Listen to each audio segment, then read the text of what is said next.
Ils ne se quittaient plus depuis 7 mois.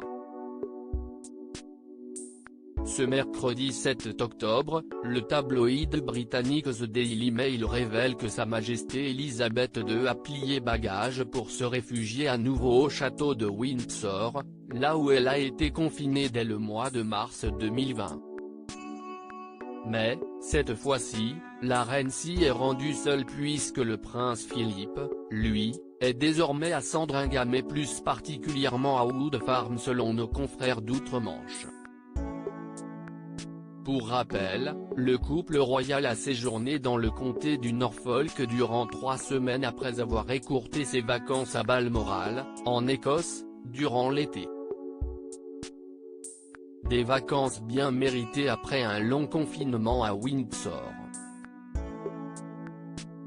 La décision de séparer Sa Majesté Elisabeth II de son mari a été prise ce mardi 6 octobre et elle provenait du prince Philippe en personne. En effet, à 99 ans, lui qui s'est retiré de la vie publique en 2017, le duc d'Édimbourg passe la plupart de sa retraite dans la ferme isolée de son domaine du Norfolk, comme l'a expliqué le tabloïd anglo-saxon The Mirror. C'est donc sans surprise qu'il souhaitait y rester, en dépit de la distance avec sa bien-aimée, et alors qu'une source proche de la couronne avait affirmé qu'il serait renvoyé au château de Windsor, faute de personnel pouvant l'assister à Sandringham. Le problème aurait été résolu, pour son plus grand bonheur. À quand le retour à Buckingham? De l'eau dans le gaz?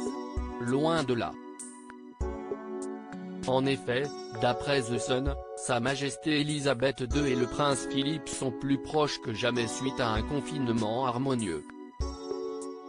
Tous ceux qui l'ont vu récemment disent que la reine semble mener une nouvelle vie car elle a adoré la chance de passer du bon temps avec Philippe, racontait un proche de la souveraine. C'est la première fois depuis des années que la reine peut passer du temps de qualité avec son mari.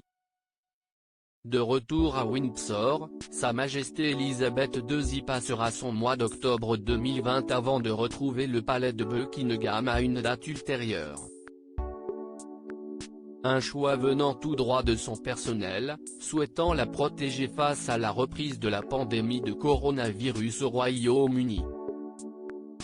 Aucun grand événement n'aura donc lieu, ni au palais ni à Windsor, jusqu'à la fin de l'année, conformément aux restrictions sanitaires de l'exécutif britannique.